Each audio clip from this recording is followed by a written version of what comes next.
नमस्कार, आप देख रहे हैं जनता टीवी बिहार। मैं हूं संतोष राज पांडे। बिहार का चुनाव महज चुनाव नहीं है।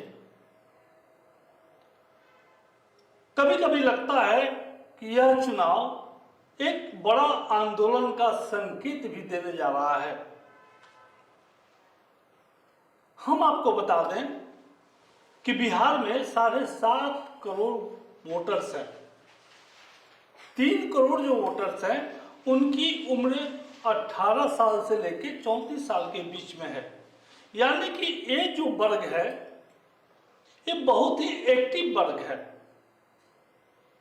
ये हर चीजों को समझता है, डिसीजन लेता है और हर पल एक्शन लेने के लिए भी तैयार होता है। 2 करोड़ वैसे वोटर्स हैं जो स्कूल गए, पढ़ाई लिखाई भी की, शिक्षा ग्रहण भी किया, रोजी रोजगार नहीं मिला तो पलायन भी कर गए, बिहार छोड़ के चले गए, अपने परिवार से दूर चले गए कमाई के लिए, पेट के लिए। इनका दर्द अलग है। 72 लाख वोटर्स ऐसे हैं जो पढ़ाई भी किए, कॉलेज की शिक्षा भी पूरी किए और बिहार में नौकरी के लिए जितने भी कंपटीशन एग्जाम हैं उसको फेस भी करते रहे। कुछ लोगों ने नौकरी पा भी ली, कुछ लोग नहीं पाए। इस चुनाव में ये जो 72 लाख वोटर्स हैं, आप सोशल मीडिया पर इन्हें देख सकते हैं कि इनकी प्रतिक्रिया कैसे आ रही है। यानी कि इस चुनाव में जिस सहजता से सारे राजनीतिक दल कूद पड़े कि बिहार के वोटर्स को लुभा लेंगे, अब ये मुश्किल लग रहा है। चूंकि तर्क और वितर्क मतदाताओं के बीच शुरू हो गए हैं। हम आपको बता दें कि चुनाव की घोषणा हो गई, सीट शेयरिंग चल रहा था, सीट शेयरिंग को लेकर लिस्ट भी निकल गए, लेकिन राहुल गांधी का प्रोग्राम बिहार में नहीं लगा था। अंतिम समय में राहुल गांधी, प्रियंका गांधी बिहार के चुनावी मैदान में आ गए। अब सबसे बड़ा मुद्दा है कि एनडीए के जितने भी राजनेता हैं राहुल गांधी को पप्पू बताते हैं।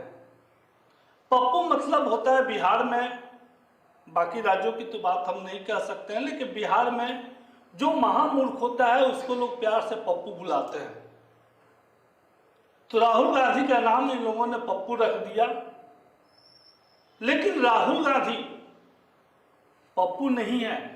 राहुल गांधी ने जिस बारीकी से जिन मुद्दों को उठाया है वे अब मुद्दे मतदाताओं के बीच तैरने लगे हैं, उस पर डिस्कशन होने लगा है। हमारे साथ हमारे सहयोगी ज्ञानेंद्र वर्मा भी हैं।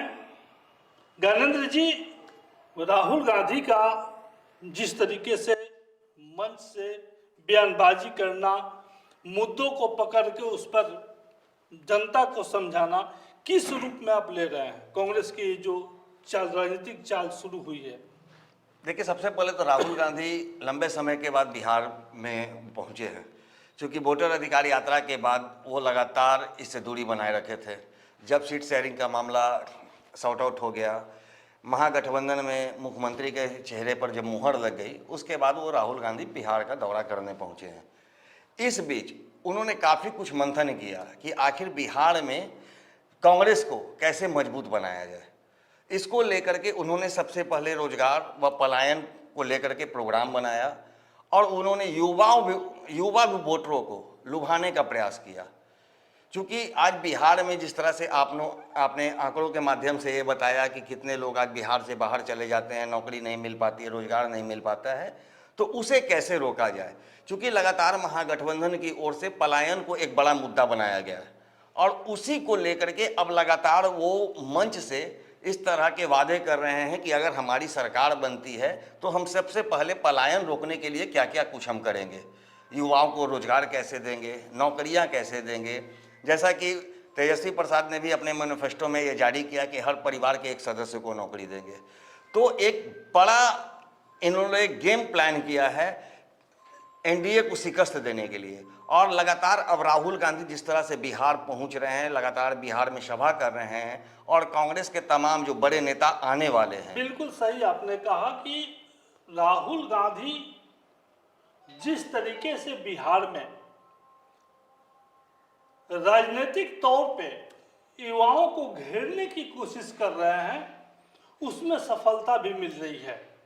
अब हम आपको थोड़ा सा प्रधानमंत्री नरेंद्र मोदी के बारे में भी चर्चा करते हैं, इसलिए चर्चा जरूरी है कि यहीं से राहुल गांधी की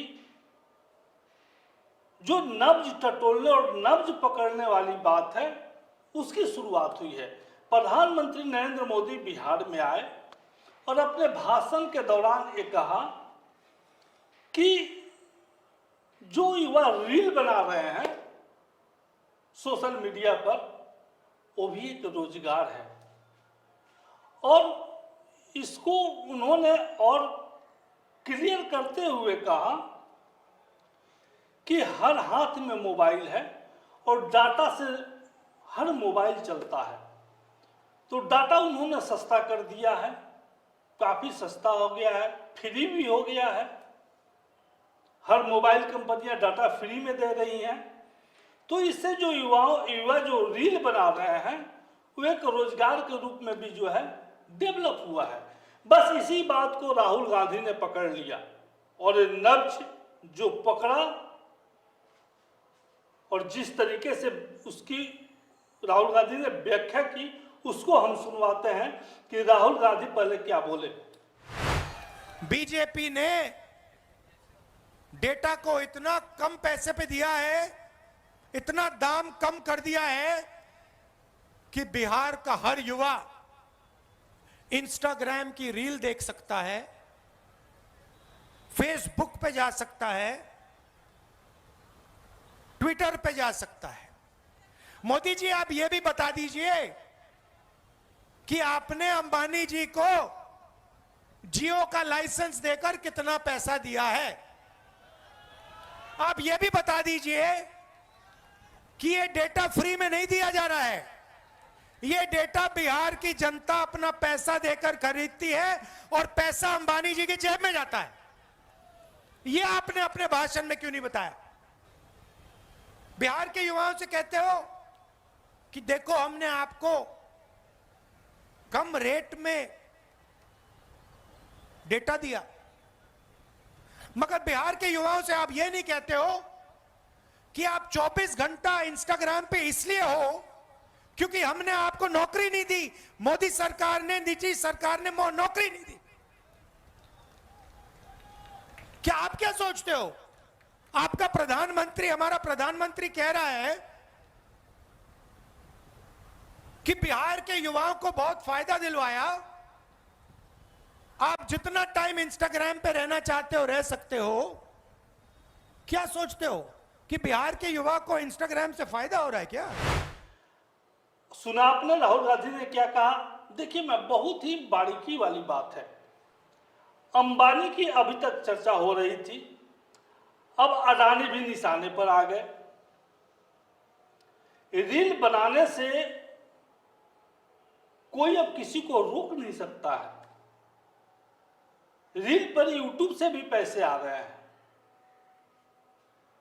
लेकिन ये ध्यान देने की जरूरत है कि इस रील बनाने के चक्कर में किशोर वर्ग से लेके युवा वर्ग, जिनकी उम्र की जो अवधि होती है शिक्षा ग्रहण करने की, संस्कार सीखने की और प्रतियोगी परीक्षाओं की तैयारी कर उसे निकाल कर रोजगार हासिल करने की, वो प्रवृत्ति युवाओं में समाप्त हो गई है।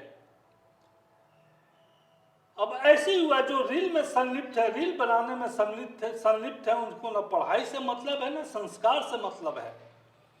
तो बिहार अपने संस्कारों के लिए शुरू से ही जाना जाता रहा है, लेकिन जिस तरीके से सोशल मीडिया और रील ने युवाओं को बर्बाद किया है, वो किसी से छुपा हुआ नहीं है। और ये भी जाहिर सी बात है कि यूट्यूब से लाखों करोड़ रुपए पैसे नहीं आते हैं कि जो युवा रील बना के पैसे कमा रहे हैं उससे करोड़पति अरबपति हो जाए या कोई उद्योग लगा के 10 लोगों को रोजगार दे सके। तो राहुल गांधी ने इस नब्ज को पकड़ के जो है अपने मंच से ये समझाने की कोशिश शुरू कर दी है, क्योंकि बिहार में पलायन जो एक मुद्दा है, अब इसे आप समझिए कि नीतीश कुमार 20 साल की अवधि निकाल लिए मुख्यमंत्री होकर। इससे पहले जो 15 साल गुजरा उसमें लालू और राबड़ी दोनों मुख्यमंत्री रहे। इन 35 वर्षों में अगर देखा जाए तो एनडीए की सरकार और राजद की सरकार बिहार को क्या दिया। आज जो एक बड़ी आबादी जो बिहार में नहीं रहती है, बिहार से पलायन कर गई है रोजी रोजगार की तलाश में, अपने परिवार से दूर, इस दर्द को राहुल गांधी ने पकड़ा है। उनकी व्यवस्था इन 35 वर्षों में क्यों नहीं किया गया। ये सरकार जो है ये बड़ी ही वाजिब मुद्दा है और बड़ा प्रश्न है, जिसके बारे में वोटर्स अब तहकीकात भी कर रहे हैं, विचार विमर्श भी कर रहे हैं कि इन 35 वर्षों में दोनों सरकारें बिहार के लिए क्या की। आपको याद होगा गिरमिटिया मजदूर बिहार का बड़ा चर्चित नाम था। जब बहुत ही गरीबी थी बिहार में तो यहाँ के लोग मजदूरी के लिए जाते थे, उनको गिरमिटिया मजदूर कहा जाता था। कलकत्ता अन्य राज्यों में भी जाते थे। कलकत्ता उस समय मशहूर था और इसके अलावा भी अन्य देशों में भी गए और गए तो वहाँ जाके बस भी गए। तो आज के दौर में बहुत कुछ नहीं बदला है। आज भी जो युवक यहाँ से रोजगार की तलाश में दिल्ली जाता है, मुंबई जाता है, वहाँ उसकी कोशिश होती है कि कमाकर पहले खोली खरीद ले या छोटा सा जमीन का टुकड़ा ले ले, जहाँ वो अपना आशियाना बना के वो रहना शुरू कर दे। तो पलायन तो हो रहा है और पलायन के साथ साथ लोग वहाँ जाकर दूसरे राज्यों में बसने की कोशिश भी कर रहे हैं, जो छोटे वर्ग के जो मजदूर हैं जिनकी कमाई बहुत कम है। राहुल गांधी ने जो सवाल उठाया है ये वाजिब सवाल उठाया है कि अगर रील बनाने से किसी का पेट चल जाता है, किसी का परिवार चल जाता है, तो डाटा फ्री होने का वो फायदा उठा सकता है। लेकिन बिहार हित में अगर बात करें तो इस रील ने बिहार के युवकों को बर्बाद करने में कोई कोर कसर नहीं छोड़ी है। ये कोई राजनीतिक दल कहे या नहीं कहे, ये बिहार की सच्चाई है।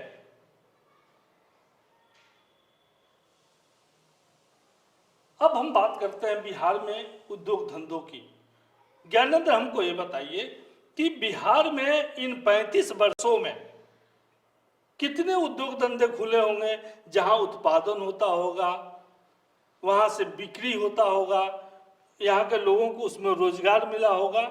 ऐसे कोई उद्योग धंधे आपको दिख रहे हैं इन 35 वर्षों में आपकी नज़र में? आपने तो पहले ही जवाब दे दिया कि आज भी बड़ी संख्या में जो लोग हैं पहले की अपेक्षा आज भी उतना ही संख्या है जो लोग पलायन बाहर कर रहे हैं। तो अब सबसे बड़ा सवाल ये है कि यदि बिहार में उद्योग धंधे होते, कल कारखाने होते, लोगों को रोजगार मिलता, तो फिर आज लाखों की संख्या में, करोड़ों की संख्या में लोग बिहार से पलायन क्यों करते। लोग अन्य प्रदेशों में जाकर के रोजगार की तलाश करते हैं, वहाँ रहते हैं, कि काफ़ी कष्ट झेल करके वहाँ रहते हैं और परिवार का भरण पोषण के लिए बारे में सोचते हैं। परिवार को बिहार में छोड़ देते हैं और खुद नौकरी करने, रोजगार करने वहाँ जाते हैं।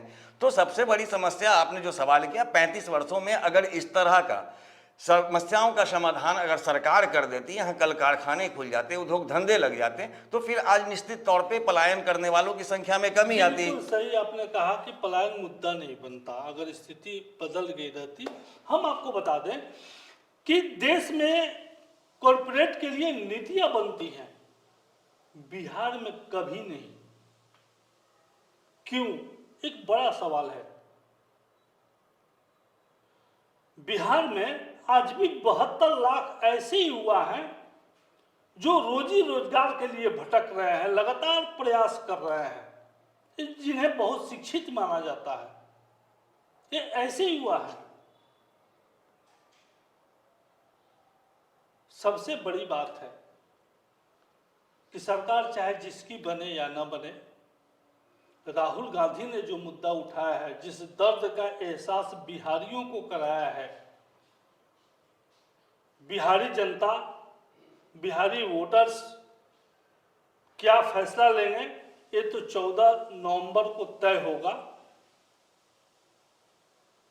लेकिन इसमें कोई दो मत नहीं है कि मंचों पे खड़ा होकर बड़े बड़े नेता जो बिहार के बारे में बयानबाजी कर रहे हैं, वोटरों को अपने तरफ खींचने की जो कोशिश कर रहे हैं, उन्हें एक बार जरूर सोचना होगा कि आखिर बिहार गिरमिटिया मजदूर